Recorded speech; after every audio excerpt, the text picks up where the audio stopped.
Pattanaik is going to hold forth on his own. He's not no one's going to interview him because I think he can do it all on his own. He is, in his own words, without myth there's no meaning, without meaning there is no culture. So I'm going to leave it at that, and he has authored over 30 books in several different languages.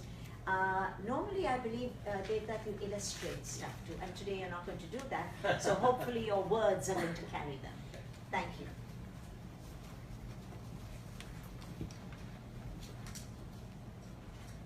So, sorry, oh, I see Google come, so keep it open a little bit.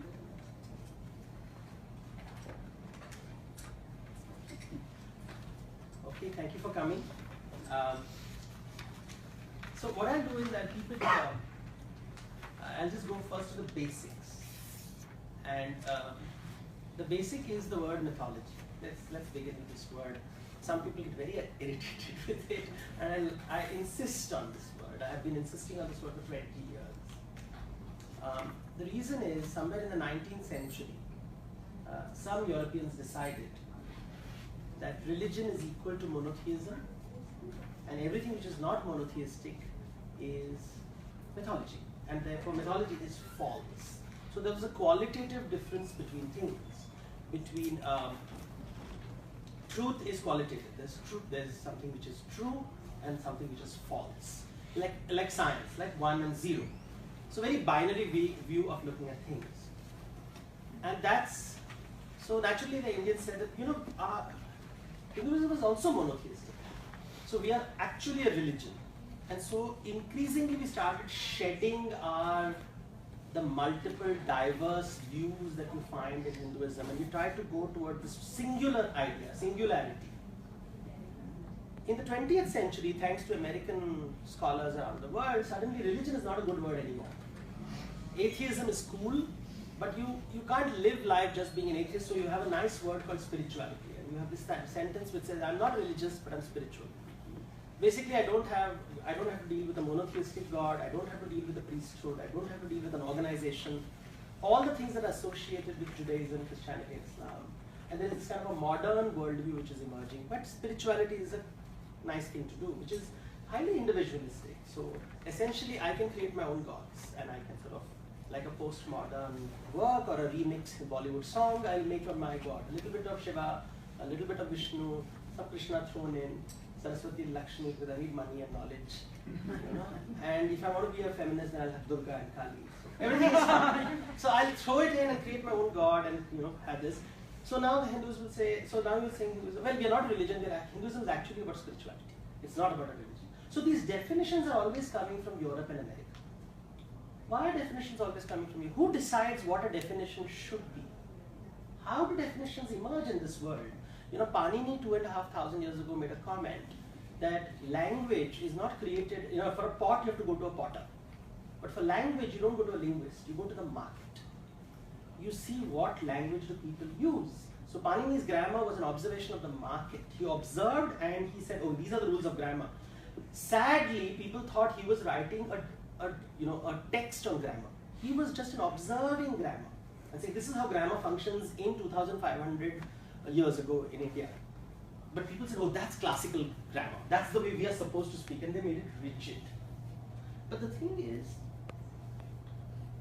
I started looking at the word mythology, and I realized that when the word myth is used, we use it in common parlance as false. So there's fact, and there's fiction, and mythology is synonymous with fiction.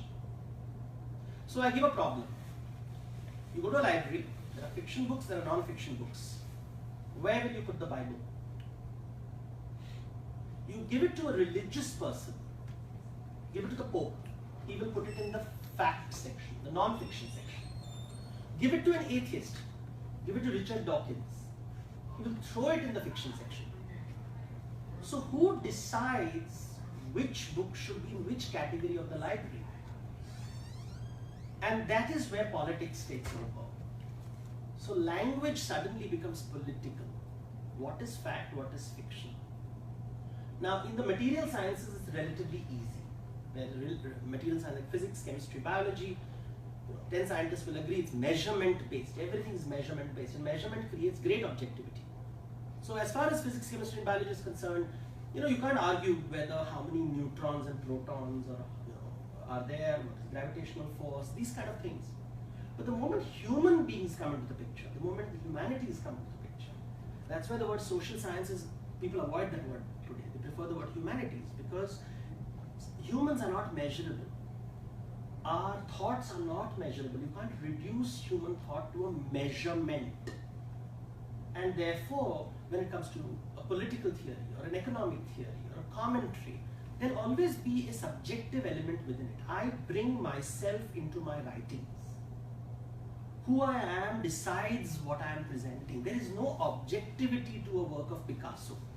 Picasso is, if you really want to understand a work of Picasso, go to MoMA, you stand in front of some of his great works.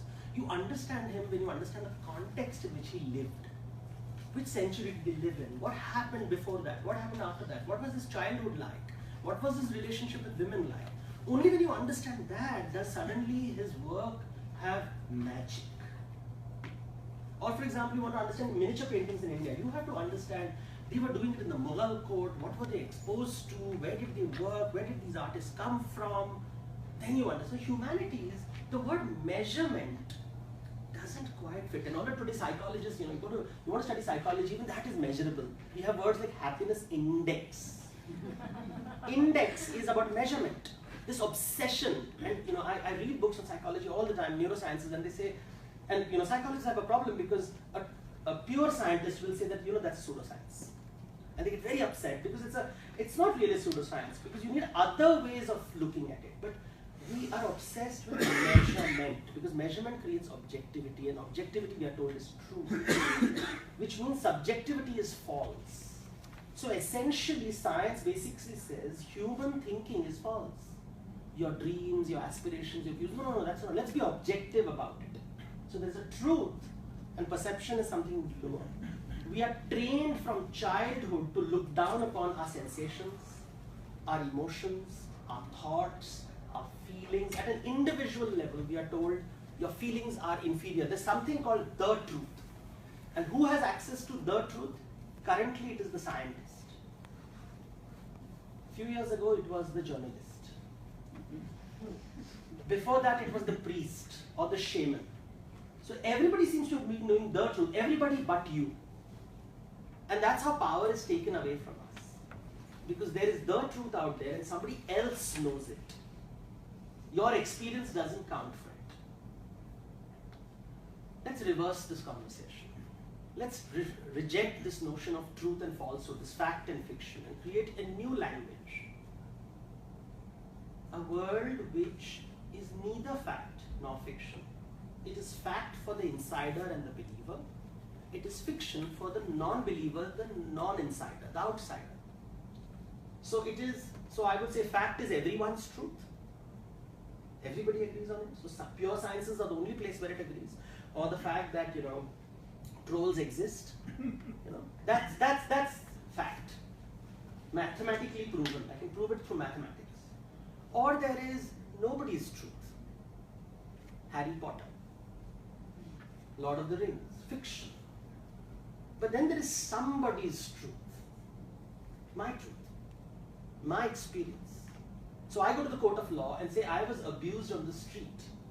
The court says, prove it. I can't. I don't have any live recording of a camera of somebody abusing me. And the court says, sorry, no proof, it didn't happen. And I'm like, I'm sorry, that's not correct. But that's how the judiciary functions, right? If you don't have proof, it didn't happen.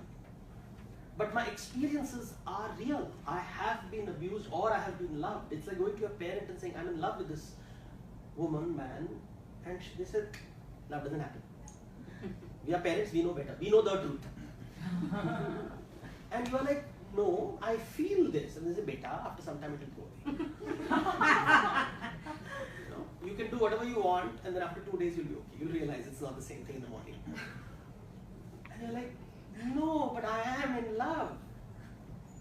Now apply that individual idea to a community, to a group, to a relationship, and you realize that truth can be subjective. my truth exists, your truth exists, for me this is myth. More formally, it is at a cultural level. So you want to study mythology at a formal level, it is the cultural truths. Every community has its truth. You know, if you are a Dalit who has never been given opportunities in a small village, there is a truth there. Just because you don't want to accept that reality, you can't say it didn't happen, because they've not written it down. There are no records of it. I remember somebody saying that, you know, the caste system didn't exist 3,000 years ago. I said, how do you know? This is not written. I said, who writes? Who had access to writing? The upper castes. Would they write bad things about themselves? Like, oh, today I denied somebody water. You won't do that. That's why you have to be very careful with history. History depends. History is a product of science, and it demands proof, like the court of law which rejects a woman has been raped because she can't provide proof. And there are hundreds and millions of people like that. And if you understand that at a very human level and empathize with it, you feel it, you will know what mythology is. Because when the Alvar poet is saying, I see God, he is immersed in it. Everybody else thinks he's crazy, he's a lunatic. But he's walking on the road singing, I have seen him, I've seen him, I've seen him. He's Alvar, 600 AD, 700 AD, that's about 1200 years ago, 1300 years ago. There's men walking in Tamil Nadu, what we call Tamil Nadu today, walking down the streets and saying, I've seen God, I've seen God, I've seen God. He's immersed in God. He has no proof, he has only poetry. And through that poetry, I understand the Vaishnava culture. Sorry, the Alvar poets talk about the Vaishnava culture, the Nayanar poets talk about the Shaiva culture in the southern part. Now you go to North India, Gangetic Plain, and you tell, if I go today to Banaras and say, "Tumne Alvar ke baare mein suna hai?" They'll say, "Ye kya hai?" Because they've never heard of it. I remember talking to Hindi scholars who are convinced Tulsi Ramayana is the only Ramayana on earth. And then I say, you know, there are many, many Ramayans, but you have to be very careful when you say these things, because many scholars who do that do it with a sense of disdain. They do it to show many Ramayans, to invalidate other people's belief.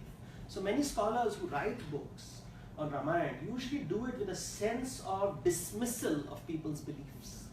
So the intent matters a lot. Where do you come from? Because somebody's truth has to be respected.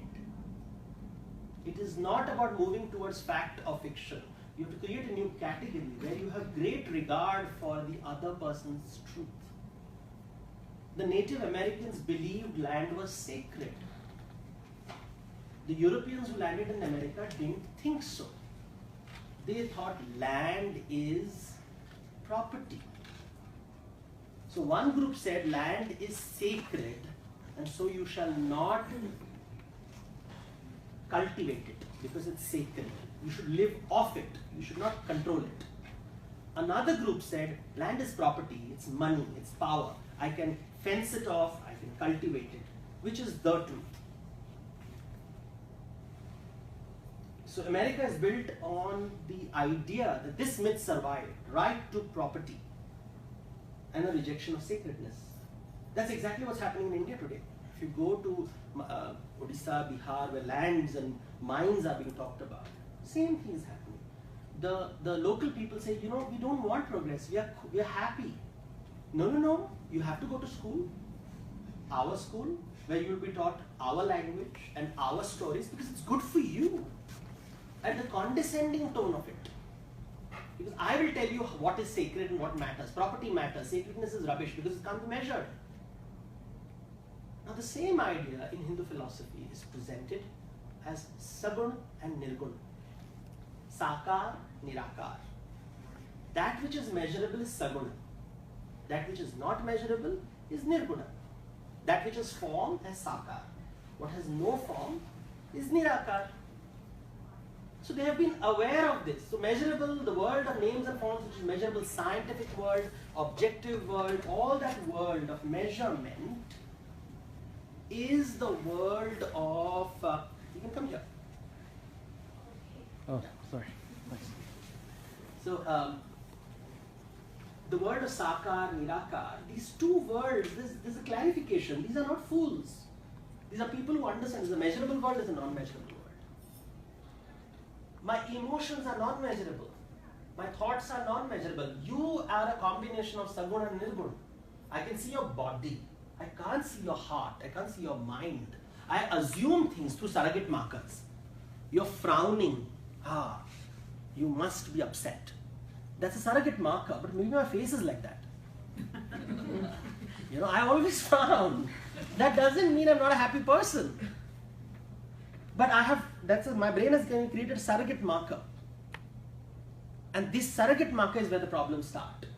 When you meet, I always tell this thing, I trained in medicine, and I would see people, whenever there's a good doctor, they would just assume he's a good human being. And I would always say, be careful. It's called the halo effect. Because he's good at a skill. He will remove that block in your artery skillfully. That is saguna, measurable. He's a horrible, horrible human being. The two can coexist. It's okay. Take the skill, enjoy the skill, be beneficiary of the skill, but don't use that as your surrogate marker for everything. So how do you show divinity?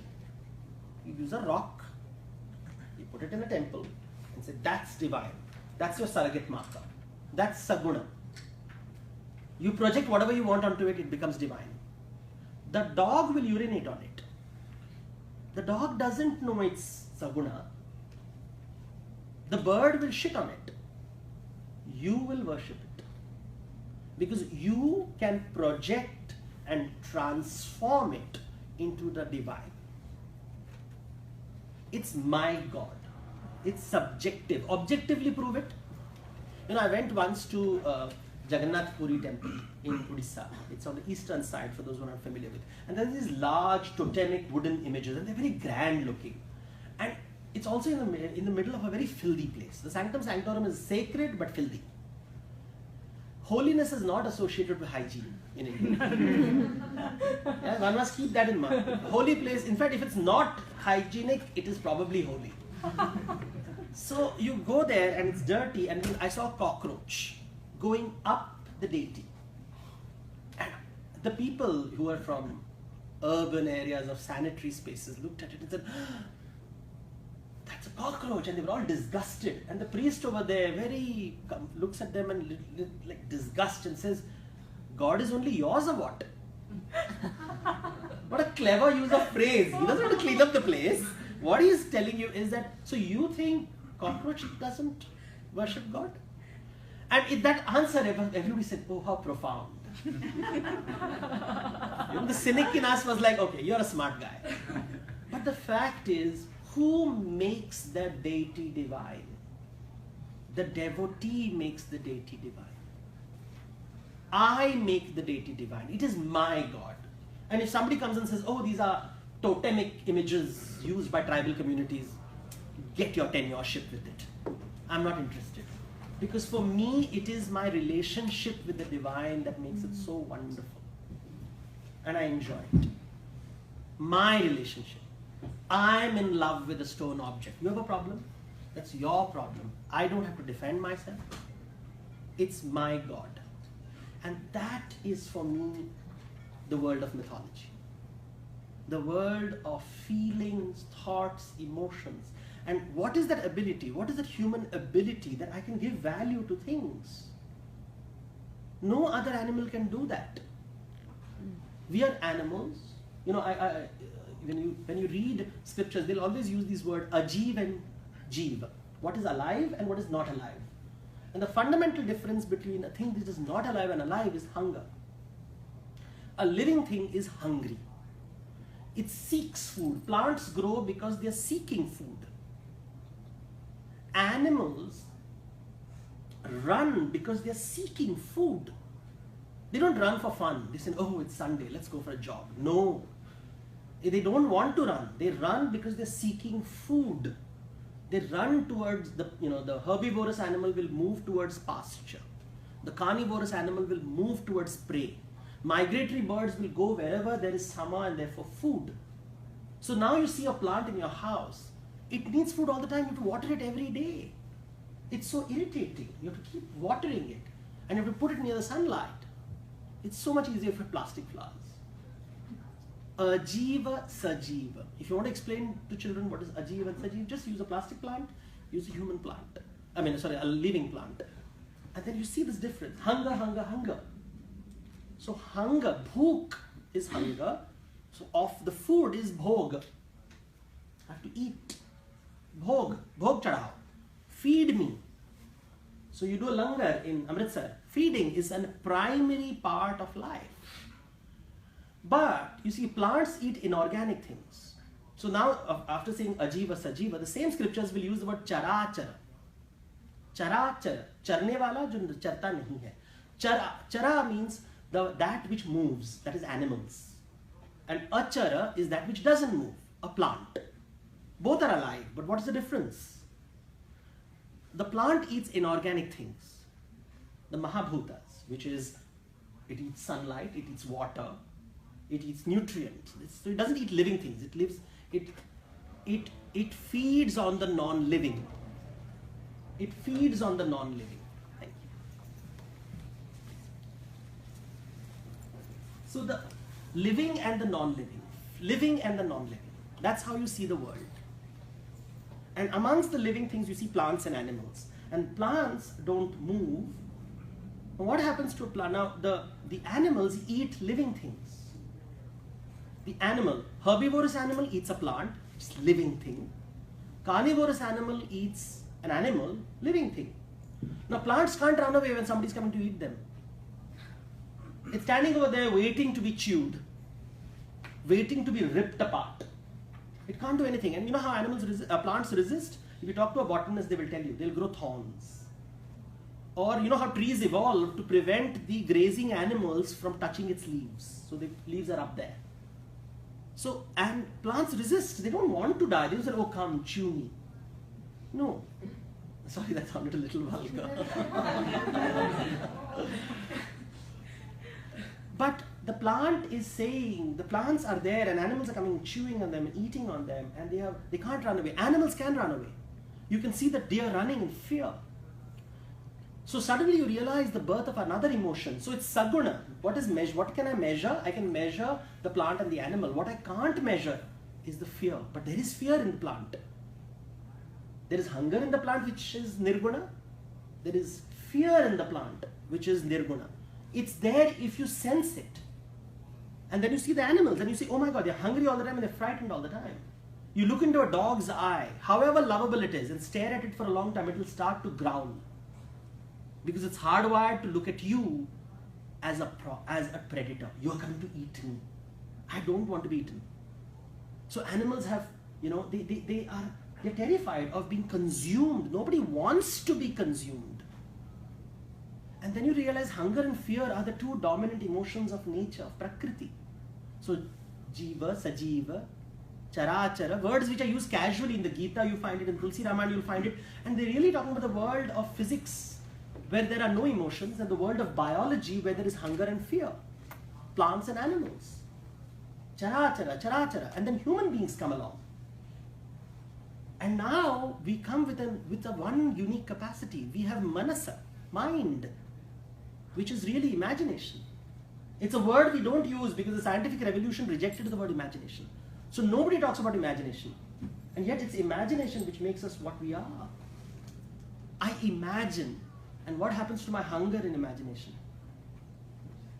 I am hungry, hungry, hungry all the time. I can think of tomorrow's hunger. Right now you're thinking of lunch probably, and dinner, and tomorrow's lunch, and what I have to feed people 20 days from today.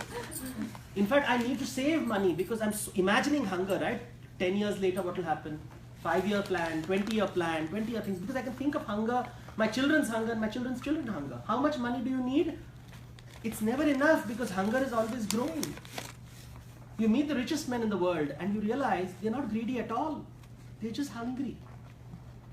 See, when I use the word hungry, psychological hunger. See, this is the world of psychology. The world of physics is the world of ajiva. The world of biology is the world of plants and animals. The world of psychology is the world of humans. Where psychological hunger takes over. And how much psychological hunger is enough? Who decides? You or me? We don't use the word psychological hunger. We call it ambition. Ambition is a good word. I'll never forget this guy who was saying that desire is the cause of all suffering, but not ambition. And you're like, huh? Desire is bad, ambition is good. See how we use words to play with. We fool ourselves so cleverly using words because the mind plays these games. But imagined hunger and imagined fear takes over. You're terrified. Your terror, tomorrow the world is going to come to an end. Apocalypse. Everything is going to come to an end. Pralay hone wala hai. Dunya khatam ho janenge.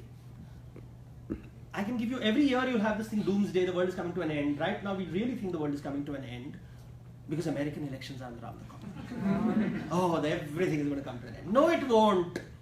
20 years later you'll be laughing about it. Nobody will remember these debates. Right now it's the most important thing. Second presidential and today evening. It doesn't matter who remembers what happened during the freedom struggle. The world changes, keeps changing, moves on. We think human beings, this imagination enables us to give value to things. This imagination enables us to turn the statue into God. So when somebody says it is real, I said, of course it is real to me. Now how do you answer that? It's real to me, ye mera Bhagwan, it's my God. What's your problem? Like it's my lover, my life, my money, my property, my belief. Why do you need me to justify it to you? Who are you? And suddenly the person suddenly feels, that's how you can give power and take power. That's the power of imagination. So mana, the mind can expand, which is Brahmana. Brahma means to expand, to grow. The human mind can expand to accommodate many ideas. And the one idea I can accommodate is look beyond myself at you. Look at your truth. Understand your beliefs, your ideas, your love, your hatred, your desires, your truths. That's how I expand my truth. I keep expanding my truth. And so I listen to you. I don't try to control you. So, because we have been, this world of the truth is very singular, very monotheistic. The moment you see my truth and your truth, you have got a plural world. So 30 people in this room, 30 truths exist, many overlaps, like Venn diagrams, many things which will be common, some will not be common. Now when I talk to you, I listen, hey, these things I agree with, oh, these things I don't. I disagree with it. Now what do I do with, I like that word agree, disagree, because it is very fixed. What if I listen to something I don't, why is he thinking differently from me? Is very different from disagreement. Agreement, disagreement is a very judgment-based language. Like I know, I agree, I disagree. Debating, I remember when I read the book Argumentative Indian, and everybody said, see, Indians are as good as the Greeks, we can also argue. And for me, that was a problem. Because argument is vivad, is opposing. And we have designed our worlds along to, agree, disagree, agree, disagree. The judge sits and there's a defendant and there is a prosecutor and this whole model. And this, I'll argue with you to get to the truth. What if I change the title and say, no, samavad. I will listen to you so that I expand my truth. And you listen to me, hopefully, I can't control it, to expand your truth. So at the end of the conversation, we are both nourished. Is very different from argument. So not vivad, but samavad. I don't want to be an argumentative Indian. Because argument is ahankar. You see, with imagination something wonderful happens. We start asking ourselves, who am I? You see, animals never ask this question for a simple reason. If they start asking that question, they will die. It's like a deer goes and meets a tiger. It needs to know at that moment, that's a tiger that is going to eat me, predator, run. But if it had imagination, it will say, probably. He's not a tiger. Probably he is an evolved tiger who eats grass. No. You're going to die, buddy. Not going to happen. You don't need imagination to survive. Humans, when we meet people, we're continuously measuring up. Alpha or omega. Who is going to dominate whom? That's what happens, right, in relationships. Strangers in a lift looking at each other. quietly, suspiciously. When we meet strangers, our fears come up. Who is going to dominate whom? Who is part of the pecking order? Who is part of the food chain? Are we part of the herd? Are we a pack? Am I a hive member? All our animal instincts are taking over. These are our animal instincts at work. Imagination wipes it out. You see, I'm imagining. I want to imagine that I am God. I am diamond. My favorite line. I am diamond. I go and meet my boss on appraisal day. I say, I think I'm diamond. He says, no, you're not diamond. You're plastic. You're at the other end of the bell curve. No, and I get so depressed. I go and meet my spouse and I ask my spouse, no, am I diamond? Am I plastic? And my spouse says, not diamond, not plastic, cheap plastic. And I feel so humiliated. And I keep wondering, what is the truth? Diamond, plastic, or cheap plastic? Or are all three of them imaginations? My imagination, my boss's imagination, my spouse's imagination, every dialogue, every saguna, every word used is strategic perhaps, or not sincere. Or is it sincere? Do they sincerely think I'm cheap plastic, or is it just strategic to hurt me? And then you suddenly realize how imagination constructs worlds around us, which shapes our self-worth, our self-esteem, our well-being, our happiness. This is the world of ahankara, where I want to feel I am the most important person on earth. Aham. But really, there isn't. We can give value to ourselves, nobody can give value to us, but we are continuously seeking validation from the outside. So when there is an audience clap, we feel so good. Or when I get more Facebook likes to that photograph, it just feels good. How much ever you say, no, I'm not so shallow. I'm okay, I'm alive, people, I matter. You know, the day when you don't get a single, imagine it's your birthday and nobody greets you. You really feel terrible. Because we want to be seen. We want to be heard. And therefore the Vedas are called Shruti. Listen to me. Temple rituals or philosophies are called Darshan. Look at me. Look at what it is. Looking and hearing all the time. And that's what we're seeking.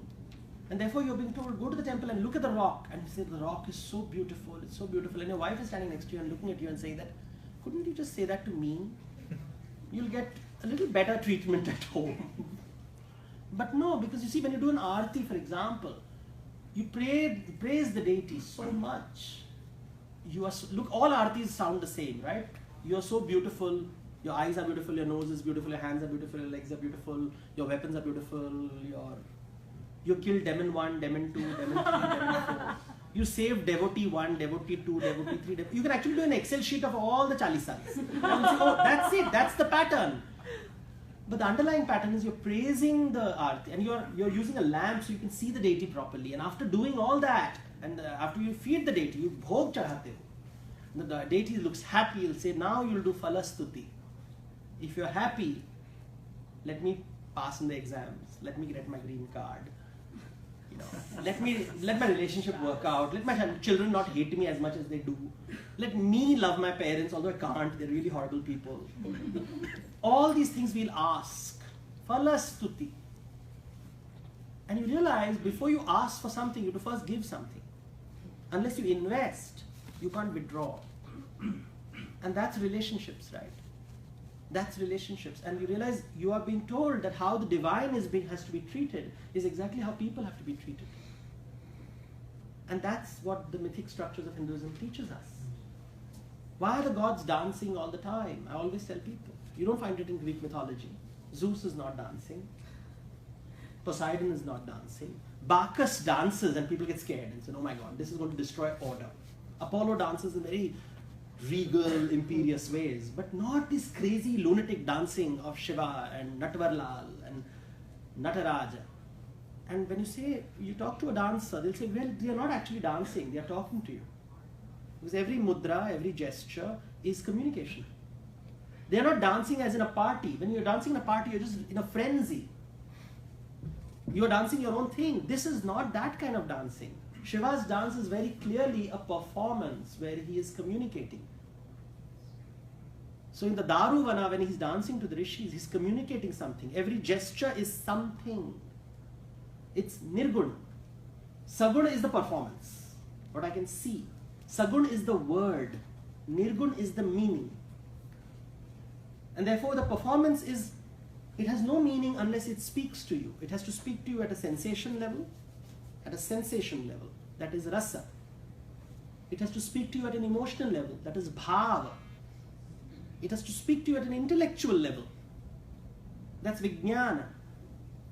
So rasa, bhava, vijnana, all these ideas flow through you. Communication is visceral, it's emotional, it's cognitive. They're talking about communication at so many levels. In very layman's terms, in saying we're trying to communicate, the samavad which has to happen between people is happening at all these levels. We have to talk to each other. We have to communicate with each other. Yagna is a communication with the gods. Puja is a communication with the gods. A performance is a communication with the audience. Society collapses when there is no communication. So these debates, when nobody is really listening to anybody, they are only listening to retort rather than understand.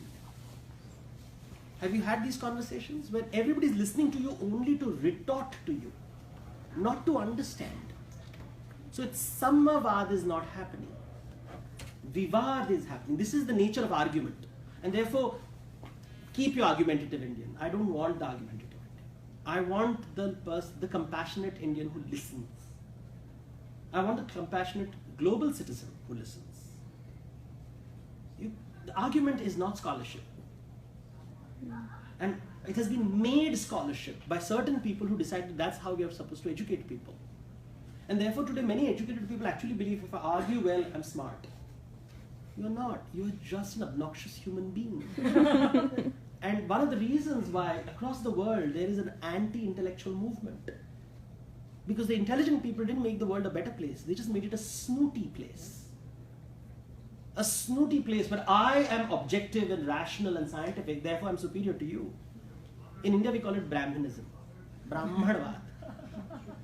But aapne bana diya na. So the West learned Brahmanism from India and are doing very well. The visas are very clear to say the Shudras shall be kept out. We call them refugees. We shall not be kept out. And that's what Indians have been doing for thousands of years. We created this horrible institution called untouchability, where we actually dehumanize people through the power of imagination. This land of great sophisticated wisdom also created the untouchable. Because you wanted to be pure. Because you want to be pure, you create the impure. You construct in the imagination the impure. And as I keep impure things outside, I always look at people when they come to people's houses, hey, I'm vegetarian, I don't eat non-vegetarian stuff. And I'm like, okay, that's the beginning of untouchability. Because that's how you reject people. That's how you reject people, because I find reasons to find you're dirty, I'm clean, I want to be clean, I want to be hygienic, I want to be sanitary. So you're dirty. So what is dirty? Non-vegetarian food is dirty, so you're out, your kitchen is out, your utensils I shall not touch. Or you read the Ramayana, where the people say, well, the king's wife was in the house of another man, therefore she's impure, not suitable for the king. And you're like, huh? Nothing happened to her. So, reputation is damaged. And the question is very interesting. I had these people telling me who read the Ramayana, you know, Sita was pure, why was she kicked out? And I asked the question, if she was impure, is it okay to kick her out? What are you saying? The idea of banishing a woman pure, impure doesn't matter. That's not the conversation. The conversation is she was pure and still she was kicked out. That itself, that's the Valmiki's clever code of revealing us. He's talking about untouchability at a subtle level. Look, the readers, how they will argue. And you will see how they genuinely believe in pollution. They believe that certain things should not be kept in the house. And yet, the same culture creates the story of Shabari's berries. This tribal woman who gives jhuta or saliva tainted berries to Ram, and Ram eats it very comfortably, no problem. He doesn't say, oh sorry, that is contaminated with saliva, I'll not eat it. It's impure. His brother doesn't eat it. But Ram eats it because divine doesn't see the difference between the pure and the polluted. It is our imagined ahankar, our self-image, that I am superior to you, you are dirt, you are polluted, you are out there. That's my imagination. That is not divine imagination. In nature there is no dirt. In nature there is no pollution. And therefore Brahma rises up and joins the goddess in this form. Because your imagination, when it expands, you realize there is no predator, there is no prey, there is no living, there is no non-living, there is no valuable, that is invaluable, there is nothing polluted, dirt. All these constructs are yours. You can step out of it and embrace everyone. And so Shiva does that. He is the Chandal who says, when he goes for weddings, people say, oh, come dressed as a handsome groom. He says, fine. He puts skulls and bones around his neck and says, don't I look good? And the whole family is horrified. It's like, oh my God, what is he doing? He says, you asked me to be beautiful. This is what I think is beautiful. What is he doing? He's forcing you to question your notions of aesthetics and what is proper and improper. But then the twist comes. This is, if at all there's an argument, it's an affectionate argument. And not even an argument. It is, let's look at another. The wife comes to him and says, okay, you are very smart. You can have these notions of skull can be beautiful. My parents are not as smart. Can you just come down from your high horse or bull and just be normal for my people? My mother, my father, they are ordinary people. They just wanted to be a normal groom, whatever they feel is normal. And he uses things, oh, normative heterosexual discourse, I will not agree with. Or he says, okay, fine, for you I will change. And suddenly becomes Soma Sundara. And he comes as this gorgeous groom and marries his wife for the sake of the family, knowing fully well that this is Maya, the world of measurement. It is important, but the outside is also important. The world outside Maya is the world of Vidya, knowledge. That is Kailasa, mountain, but it is also a desolate place. Kashi is the land of the bazaar, the crematorium, the land of Maya. He comes down, goes up, comes down, goes up, comes down, goes up. We can do that too. Move from wisdom and break all the constructs, or enter the world of construct of the other. Your construct. I mean, I don't really matter, but it matters to you, so I respect you. That's respect, right? I respect your values. Knowing fully well it is delusion. And that is the world, entering the world of Maya. So there is going up the mountain and down the mountain. The sage goes up the mountain, the wise man comes down the mountain. And to come down is called avatarana. Avatar means not the superhero. Superhero is an ordinary person who becomes extraordinary. An avatar is the infinite divine who becomes finite mortal for our sake. It's the opposite. And so Shiva comes down to the mountain to be an ordinary householder. He becomes Bholenath. He becomes ordinary. Vishnu, the great sleeping on the serpent ocean of milk, descends as Ram, the king who is trapped by laws and can't even break these laws because that's the rule. And Krishna, the cowherd who dances, sings, flirts, breaks hearts. But each of them are mortal manifestations. Krishna establishes dharma and gets cursed by Gandhari. But he does a good thing. Shouldn't good things lead to good things? Yeah, but the mother of the villain is unhappy. You kill the villain, good guy. Great, great, great. That's what our film shows us, right? Good guy kills bad guy. Bad guy's mother, and हमारे पास माँ है in India. Gandhari, the mother of the villains, curses Krishna. Her anger is valid. Krishna accepts it. He doesn't say, you stupid woman, what do you know? I know infinity. You're blindfolded. I see everything. No, he accepts it. Because your world, your Maya world is valid. My world without Maya is also valid. Both exists. The Saguna and the Nirguna.